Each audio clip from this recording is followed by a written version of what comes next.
5 seconds. Start. The only country where this principle is not followed is Canada, and we are following to a certain extent that pattern. In Canada, 120 members are nominated by the Governor General, and 4 provinces have 24 members each, and other provinces have got varying number of members with a minimum of 4.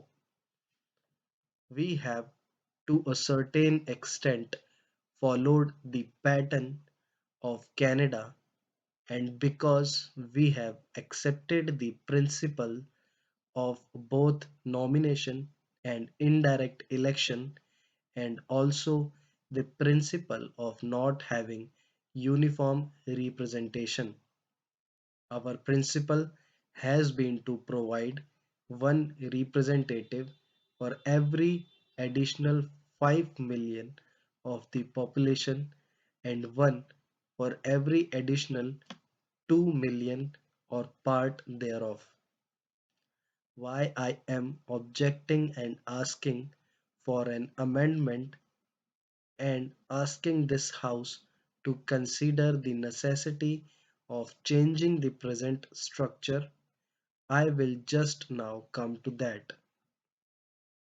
In the House of People, obviously, the House being representatives of the people, the populous state will have more representatives. Nobody can deny it, and that should be the first and basic principle.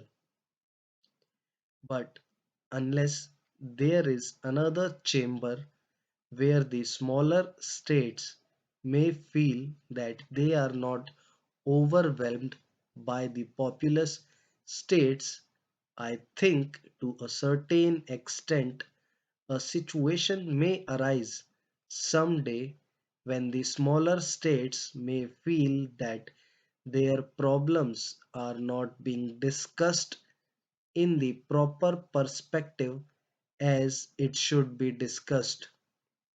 Obviously, at this moment, I will concede that not only the quantity but quality also counts. But in a democracy, the number also counts very much.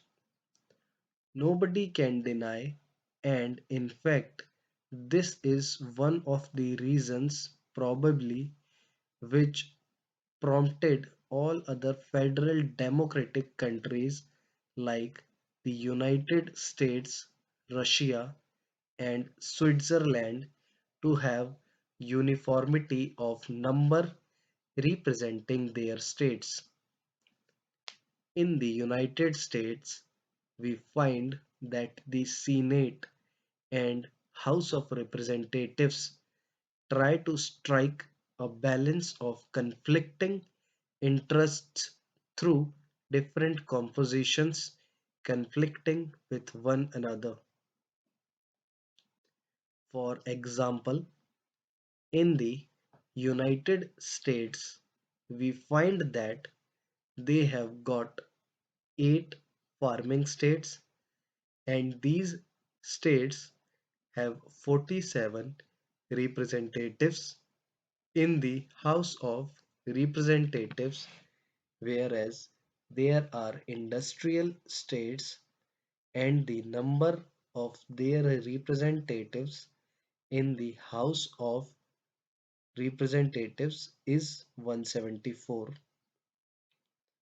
In the House of Representatives, the disparity is there.